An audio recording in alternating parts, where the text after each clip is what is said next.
quickly move on to our next speaker for the day, who is in the person of Lieutenant Colonel GKN Mensah-Yawson,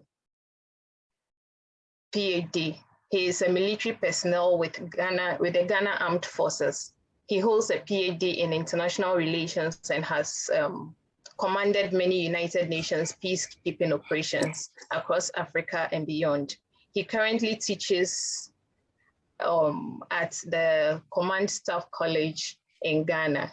So let's welcome Lieutenant Colonel Mensah-Yawson. Sir, over to you. Thank you very much, moderator. I hope you can hear me. Let me fix my... Can.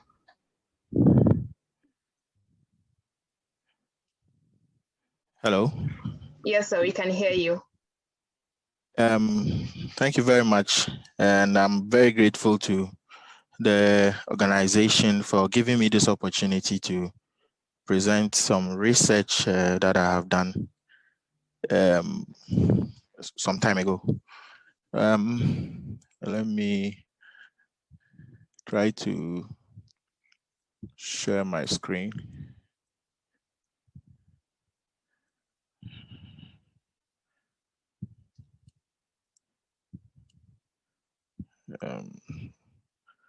Excuse me.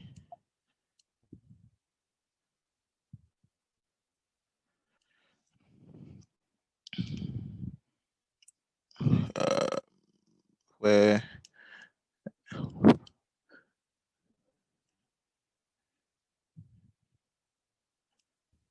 if it's a challenge, we could try to share from here. I'm on it. Okay, please.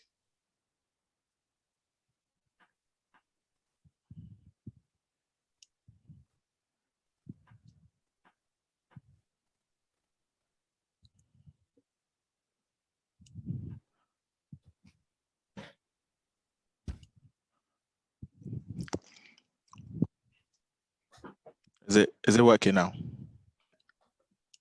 No, Elijah, I don't see it yet myself. You don't see it yet? No, I don't see your screen yet, yes. Okay, let me cut off. I could share from here if it's okay. A few adjustments.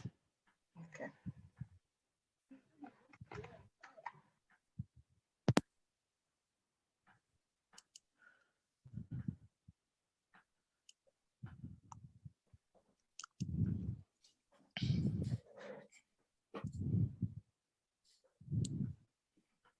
Is it shared?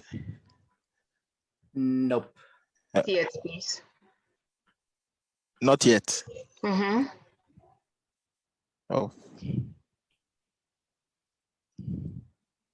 Okay. You could forward to me, and you could okay. forward to me. Let me do it that way. I think Okay. so we don't keep the audience waiting.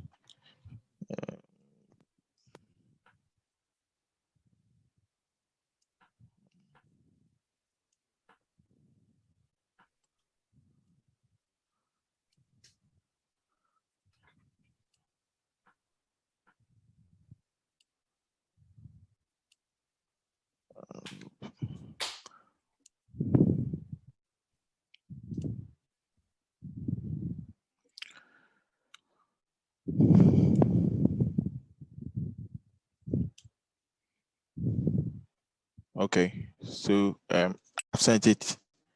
I think a little network challenge, so it's loading.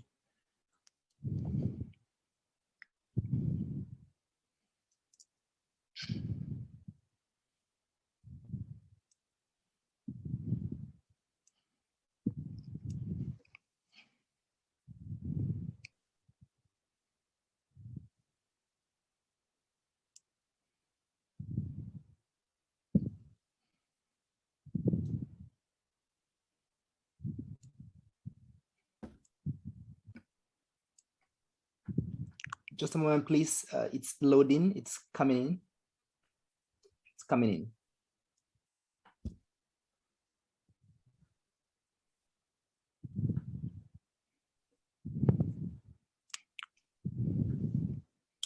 It's here. Perfect. Just I'm now sending to the moderator. Yeah, if the corner could be kind enough, Lieutenant Corner, sir, you could begin the prep while the screen is loading. Thank you. Okay. Then I think so thank you very much to the organizers for giving me this opportunity to share some research that I did some time ago on the African peace and security architecture as part of the continent's Agenda 2063. Now, because Agenda 2063, as I'm aware, has been extensively dealt with, I'm just going to focus on the African peace and security architecture. So my topic was on silencing the guns in Africa and the Endogenous designs for cooperation and security architecture in Africa. So as was told, my name is Lieutenant Colonel Mensah-Yawson. I'm a member of directing staff at the Command and Staff College of the Armed Forces. It's been a while since I've been in contact with my friend Elijah, and he contacted me and put up this brilliant idea. Looking at the endogenous designs for cooperation and security architecture in Africa. Let me see. Basically, the Agenda 2063, as we are all aware of, has been the sort of the game changer. Is supposed to serve as the game changer in the evolution of Africa towards what we call the Africa we want. A number of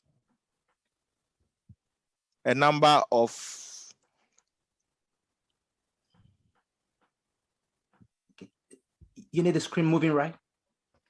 Yes, moving. Yes. It's supposed to be the game changer, like I said, in the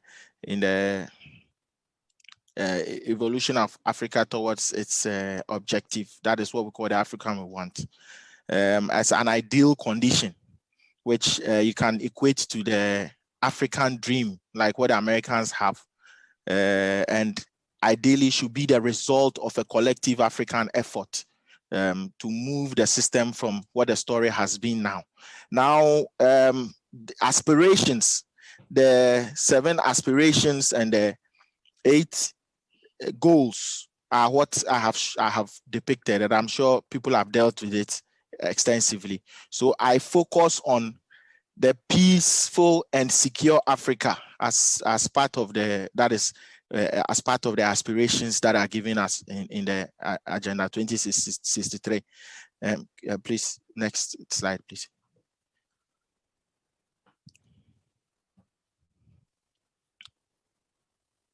Yes. So my focus is on the 4th aspiration, which is a peaceful and secure Africa, which projects certain objectives and certain goals, and that is what I'm going to look at. So please, next. So looking at a peaceful and secure Africa as part of the Agenda 2063 priority areas, you have certain goals and priorities, which, as shown on the screen, peace, security, and stability is preserved. Maintenance and preservation of peace and security, and you have as a priority area, you have a stable and peaceful Africa, and then institutional structures for the AU, instruments on peace and security, a defense, security, and peace. And then what I actually want to focus on is a fully functional and operational African peace and security architecture as a goal and also a priority area. Next, please. So that is my focus. Now, certain relevant questions would have to be asked, I think, before we can go ahead with pursuing a peaceful and secure Africa. These include how we have fared so far. How have we fared so far since we established the idea of pursuing the African we want? And one very important landmark, which was stated in the topic, is silencing the guns. are the guns silent? The objective of silencing the guns was to ensure that by the year 2020, Africa was conflict-free. We are in 2022. What is the story? And what went wrong? Now, how do we ensure that moving forward, we have a positive trajectory and we do not go back to the situation where we would be traversing objective landmarks and not achieving them? Now, the bottom line is, what is the role of the individual? Now, 2 years on, like I said, it's the what is the situation like? There's democratic relapse, proliferation of coups, government military takeovers of government by state militaries. Now you have a lot of violent extremist organizations having a field day in Africa. You can talk about Al-Shabaab, you talk about our good old Boko Haram. There are several others. You're looking at proliferation of civil wars in Ethiopia. There's maritime piracy, a lot going on. Next, please. Next, please, Elijah. Yes, Lalit. Yes, good. Yes. So basically, my aim is to contribute to the discourse on the drive towards the Africa we want. And my suggestion is to give an endogenous design, to suggest an endogenous design that will lead us towards what we call the peaceful and secure Africa. Please skip to the next. So now, looking at what has gone wrong. What has gone wrong? There are several explanations. You have those we call the Afro-pessimists who believe that nothing good can come out of Africa. And in that, I refer to Professor Enin and Ebo Hatchful, who dealt with it extensively in their book, their article on the political economy of conflict in Africa. They talk about the Economist magazine, which in 2001 branded Africa as the hopeless continent. Now, the idea of the Afro-pessimism is that Africa, the conditions set in Africa support perennial conflict. This idea has been rejected because it's unscientific and mostly emotional. If you look at what is happening in Europe now with the Russian invasion of Ukraine, you realize that conflict is not the precept of any group, specific group, but it is an enduring feature of human society. So anybody can get into conflict. But what makes the difference between those who have conflict as a constant feature and those who are able to avoid conflict? It's the role of institutions. So the institutionalists believe that the solutions lie in the proper design of institutions. And that is what we are going to focus on. So among those who believe in the institutions, you have the neoliberals who actually think that the African peace and security architecture should be structured in line with what is done elsewhere, like a NATO-styled interventionist body, which is purely military and gets into a lot of issues to prevent conflict and also to react to conflict. And then you have the Pan-Africanists who believe that the solutions lie in indigenous African institutions. That is in Ghana, what we call Sankofa, going back into the past to pick up certain practices that were put up and ensured peace and security in our societies. Now, what is my take? I think that we need some sort of an organic synthesis approach which operates all the various approaches, looking at not an African indigenous, not a Western styled, as the neoliberals would say, but something that unites the ideas within the concept of what is based on the experience of Africa. Next one, please, Elijah. So, like I said, my focus is on the peaceful and peace and security architecture. That is the APSA. The Africa we want looks at a fully operational APSA, both as an objective and a priority area by the year 2063. Now, what is the African peace and security architecture about? It's about certain bodies that have been put together to ensure the total security of Africa. So you're looking at the Peace and Security Council, you're looking at the Continental Early Warning System, an African Standby Force, and a panel of the wise, and a peace fund which is supposed to provide the money. Now, my focus will be on the Peace and Security Council because that represents the highest decision-making body. That represents the highest decision-making body of the African peace and security architecture. So what does an endogenous design for the African peace and security architecture entail? It entails what has been born out of the experience of Africa, a product of African experience. And so basically it's saying that history matters. Now, could something be indigenous and not endogenous at the same time? I say yes, because it could have been an indigenous practice, but it will not meet the realities of our current security situation.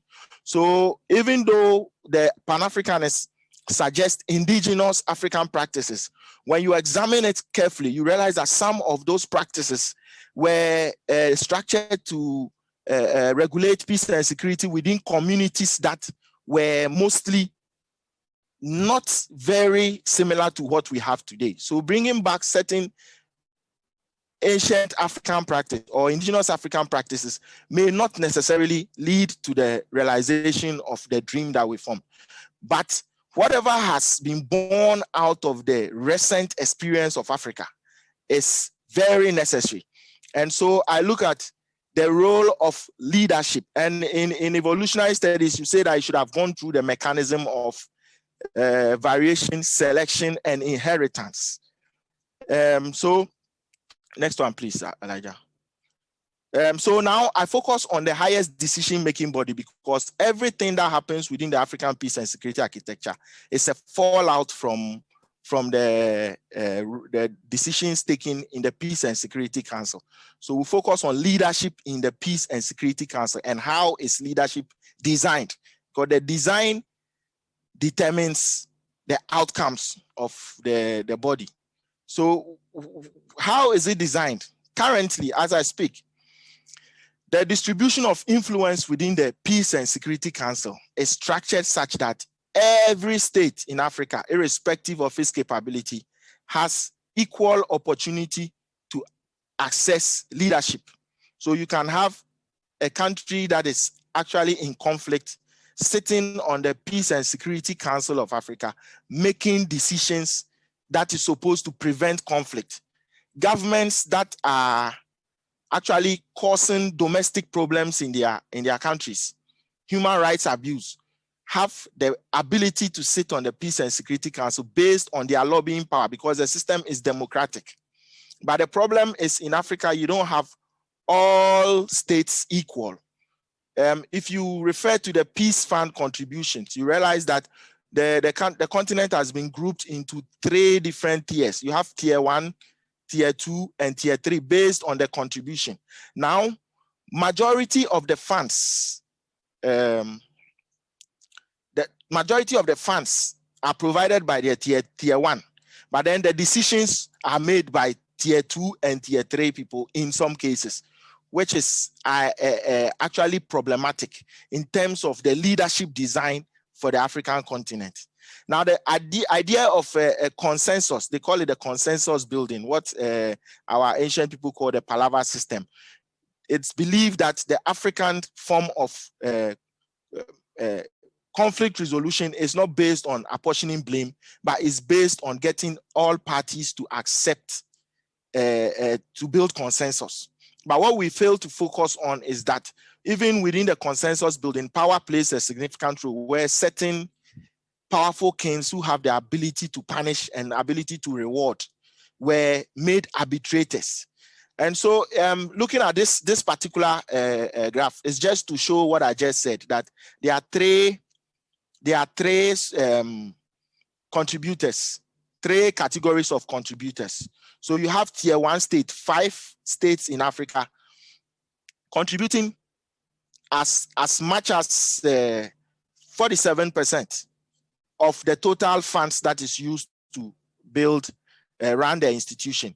And then you have tier 2 contributing 36%, and then tier 3, which is made of 37 states, contributing just 15% of the fund.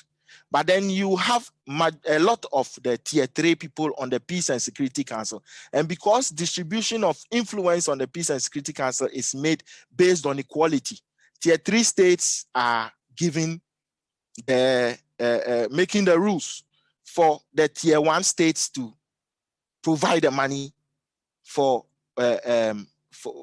running the rules that are made by the tier 3 states. Next one, please, Elijah. So here I have broken it down further on the countries that are involved. These are pre-COVID figures. I intentionally did it because in this case, you have the real picture, not what has been created as a result of some exogenous intervention or so accident. Next, please. Elijah, next one, please. So the system of consensus, no, back, please, back. The system of consensus building, is it endogenously evolved? Like I said, for something to be endogenous, it should have undergone the evolutionary process of variation, selection, and inheritance. In the additional sciences, it's much easier, but in the physical sciences, it's much easier. But in the additional science, it involves deliberate human action. And so leadership becomes a very important factor. What at this stage, I'm asking, what design do I think has endogenously evolved? Now, if I look at the recent history of Africa in terms of our peace and security engagements, you look at a period right after the end of the Cold War where the world was in transition, the international system was in transition, moving from a bipolar system to a unipolar system. There was this gap in leadership, and that created a lot of problems for countries that were reliant on the previous system. So in this period, I call it the period of structural interregnum, where nobody was playing the lead role. We had conflicts in Africa, which exposed a certain reality. And I take two conflicts, one negative and one positive. The case of the Liberian Civil War and the case of the Rwandan Civil War. Now, if you look at the Liberian Civil War, what happened during the Liberian Civil War, where the world has sat back because the structure of the international system was changing and was leaving Africa to its fate? What happened? You had an African state, Nigeria, that popped up as a natural leader because of the capabilities it possesses to mobilize other African states to intervene in Liberia and to stop the problem from escalating to the extent that it takes over the whole sub-region and makes everything insecure. Now, within the same period, you had another conflict, which was the Rwandan Civil War. That was the negative case where you didn't have any African country that was capable or willing to step up the leadership role when the UN sat back or the international community sat back and left Africa to its fate. And what happened, I'm sure we are all aware, the issue of the Rwandan Genocide, which has been intensely discussed. I'm sure we are all aware of what happened in the case of the Rwandan Genocide.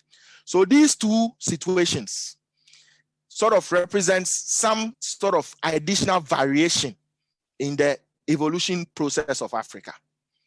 The experience of when Africa was left on its own and we had a leader popping up to mobilize others, we were able to solve our problem. When we had a situation where there was no internally generated leadership, what happened? You had a situation degenerating into a genocide and broken so many hearts. So in terms of the variation that we talk about in the additional evolution process, the need for a competent leader, continentally based competent leader with the capability to lead is very important. Unfortunately, that is not what we are seeing in the Peace and Security Council. Everybody has the ability to lead. Everybody has a chance to lead, depending on your lobbying power. The big states that are funding the organization are left to also struggle with the small states for leadership. And what I think is that leadership should be institutionalized. The problem is the big states find a way to lead anyway, but then they will have to lead by lobbying the small states. And in that case, they make concessions. So I give a situation from the past where there was supposed to be human rights abuses in the small African country of Burundi. African Union decides to deploy an intervention force. The late Nkurunziza, may his soul rest in peace, says no.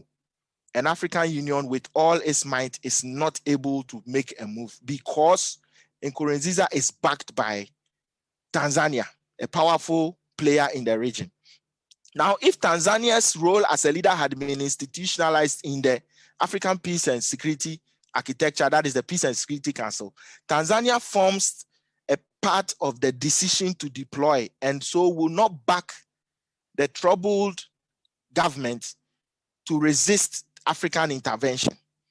And so it's important that we institutionalize the leadership. Now, what happens when we institutionalize leadership within Africa? What is the outcome of such a thing? Can I get the next one, please?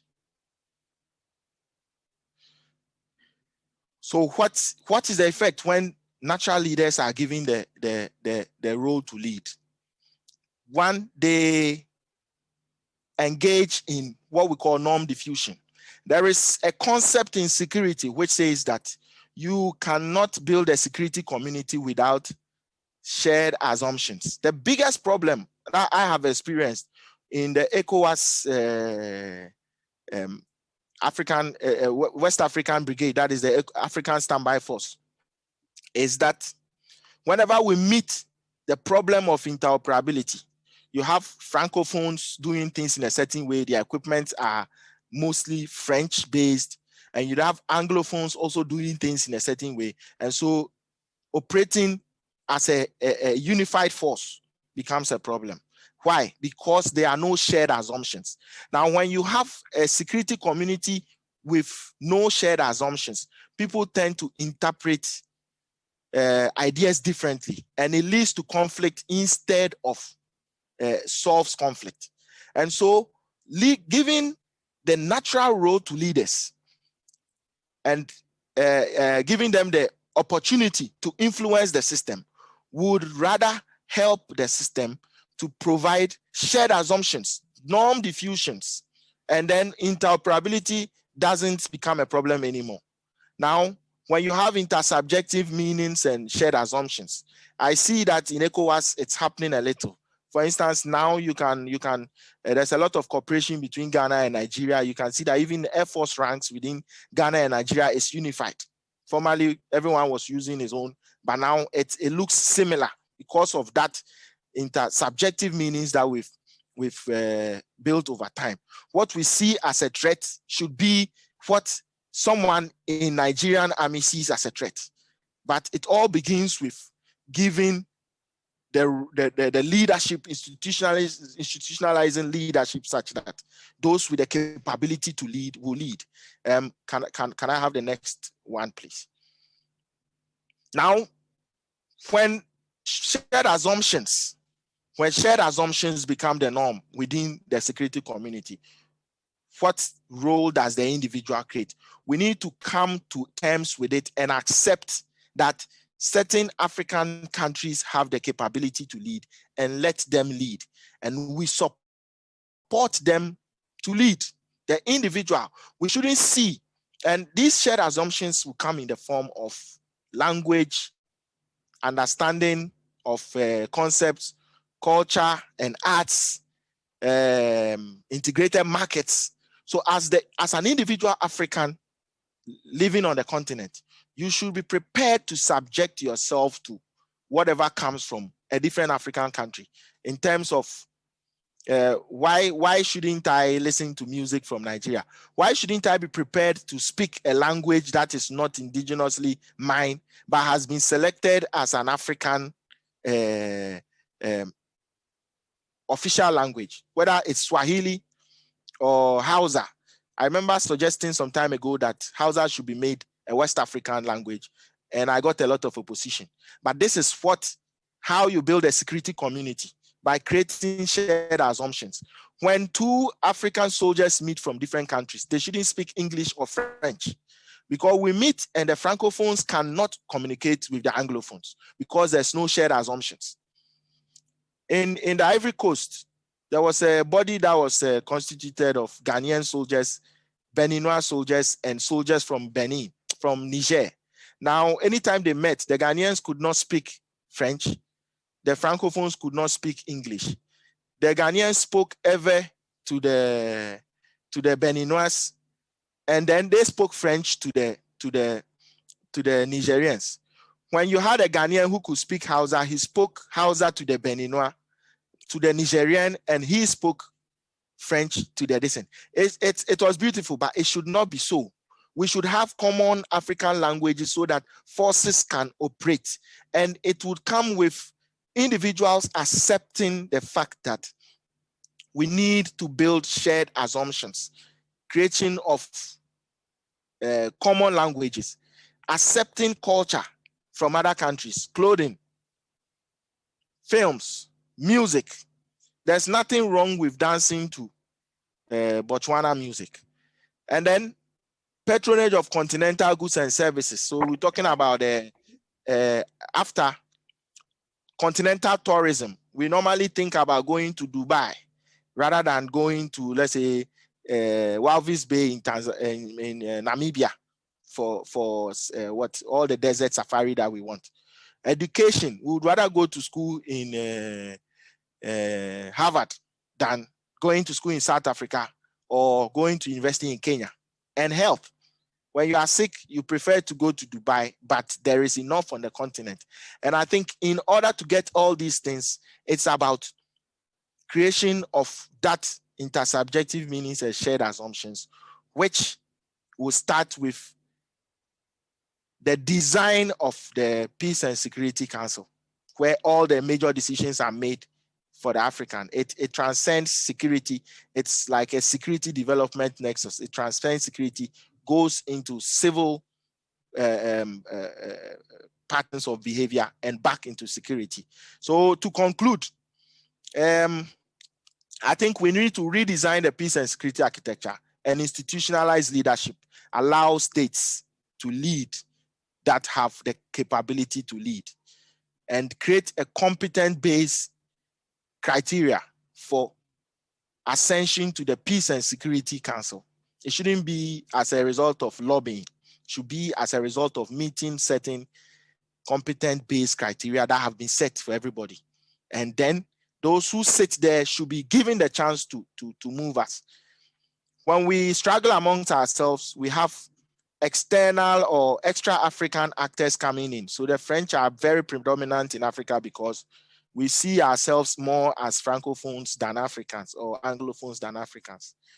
And then I think that is basically my lesson. It's an abridged form of the research. So simply put, African unity, that is what will create the condition for us to move towards the Africa we want. Thank you very much for listening to me. And then I'll pause for any questions that are available.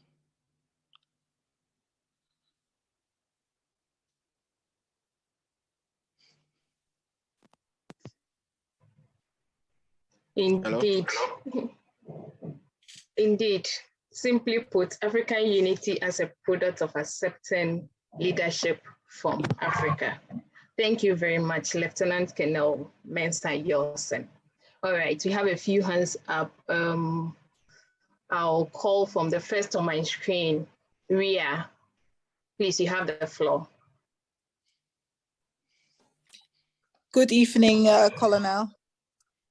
Thank you for the speech.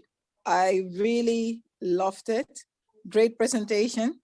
My question to you is, how do you see... Sorry, please, Ria, could you introduce yourself? Oh, sorry. My name is Ria Raatweg.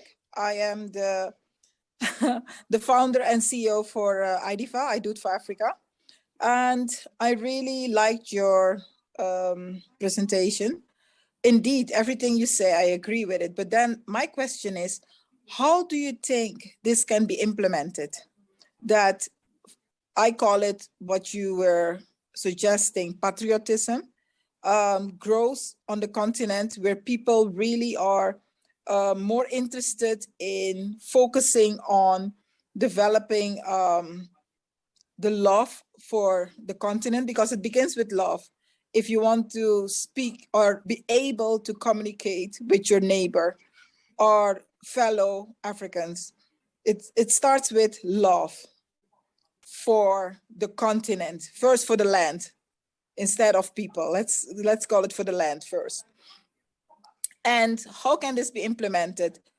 For me, I would say start with the young as even 2 or 3 years old, to induce this patriotism in them. Maybe in school, because the older ones, to teach them this now, I think is almost impossible. But I would like to hear from you. How would you implement this?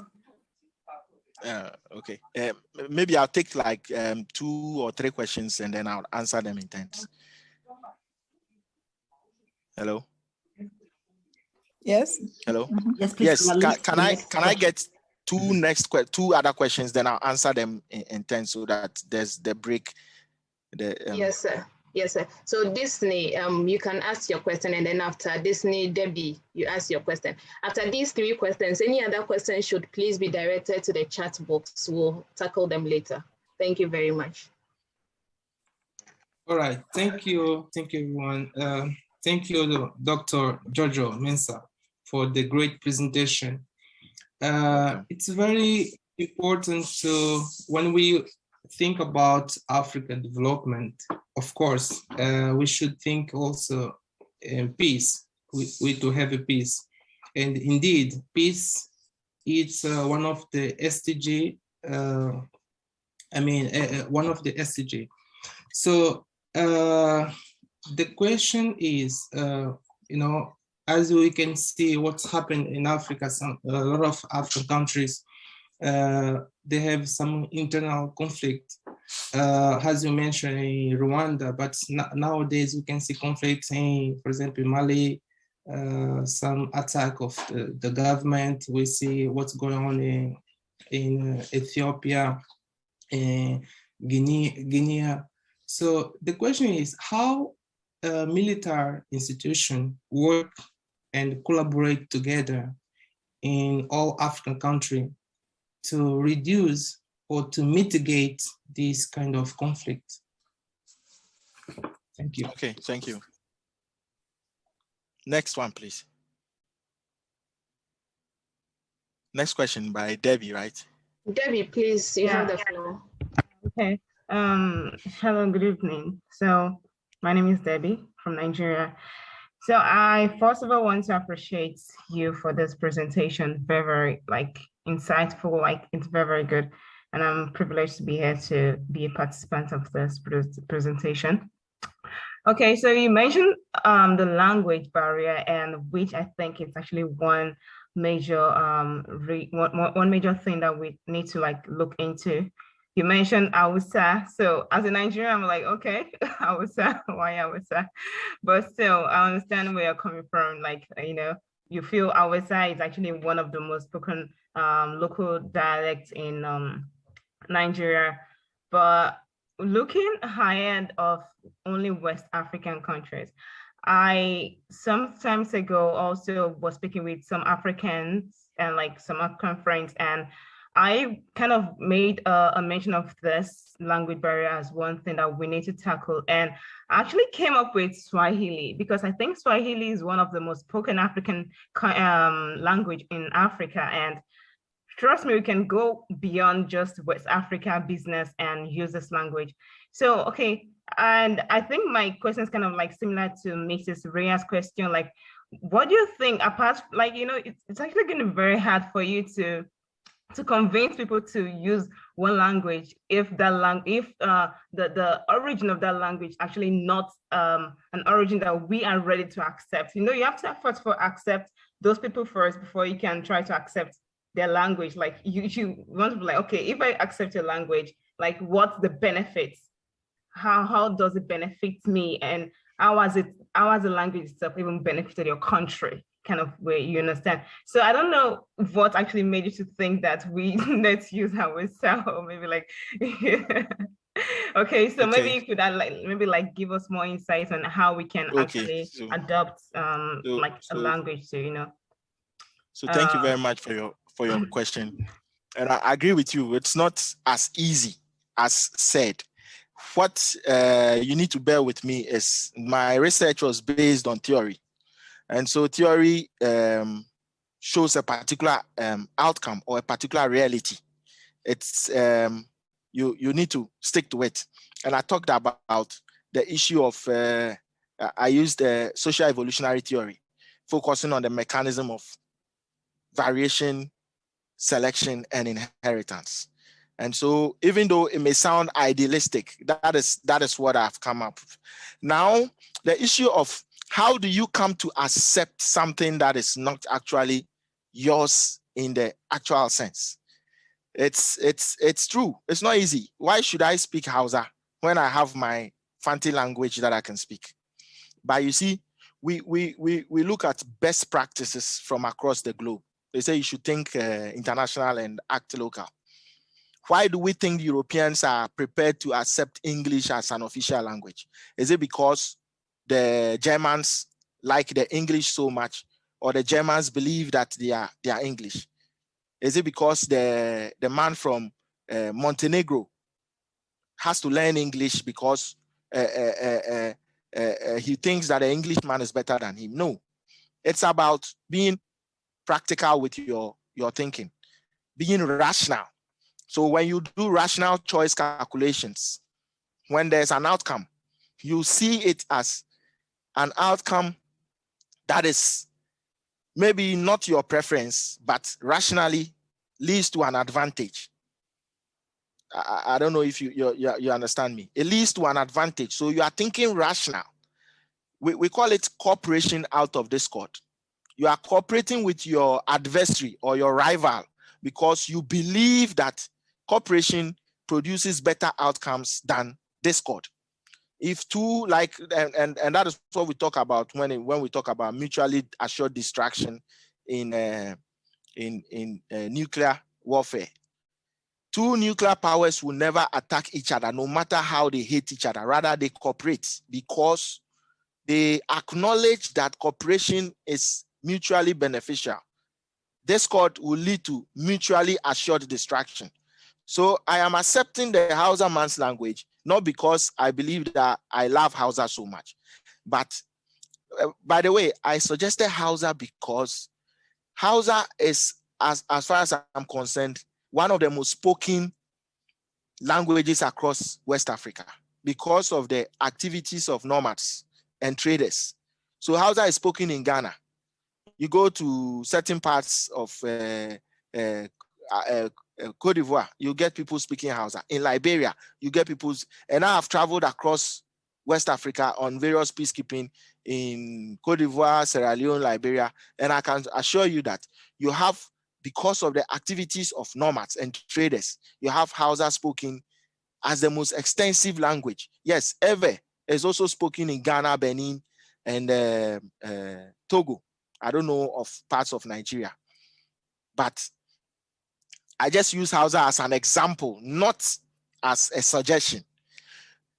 So my point is, and looking at the third question, I'm not actually limiting it to one language. So if you look at the African peace and security architecture, it acknowledges that Africa is so big and it's impossible to have one architecture that would sort of regulate the whole of Africa. So it's the continent has been sectorized into five areas.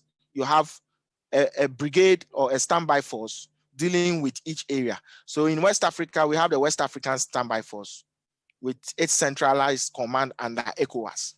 In East Africa, there is the East African Brigade. You have the Southern African and the Central African.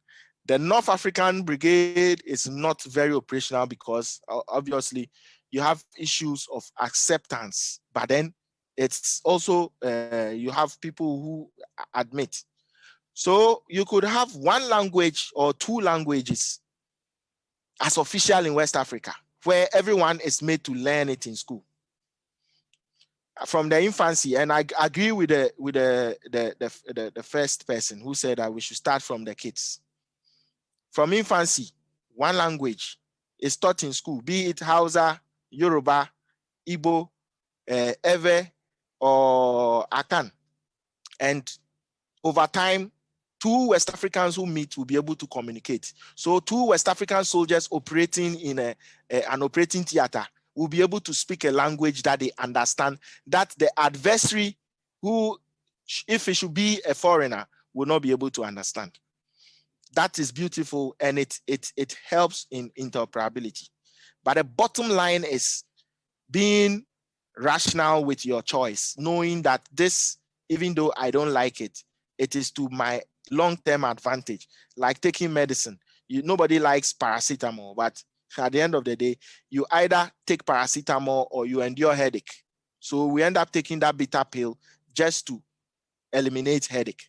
And so the rational approach tells us that this is good. Let's pursue it.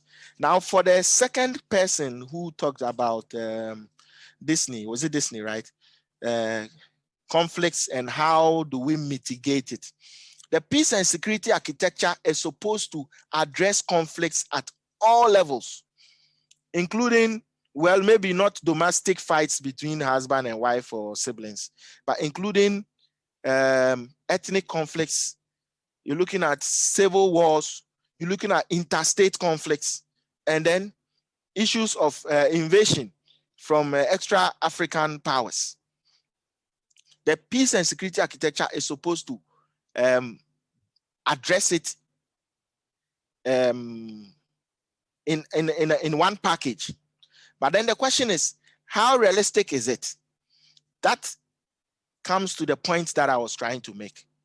Because the leadership at the Peace and Security Council, where the decisions are made, have not been constituted in the sense of the reality of the African situation. Now it's become more political. Who gets there? Before he gets there, he makes concessions. There's this controversial issue that people don't want to hear, and it's about the UN Security Council. They say, oh, it should be liberalized. It should be liberalized such that more countries will be put there to make decisions. The traditionalists say, no, issues of security, you don't liberalize it because you will create a problem. You should have the capability to lead.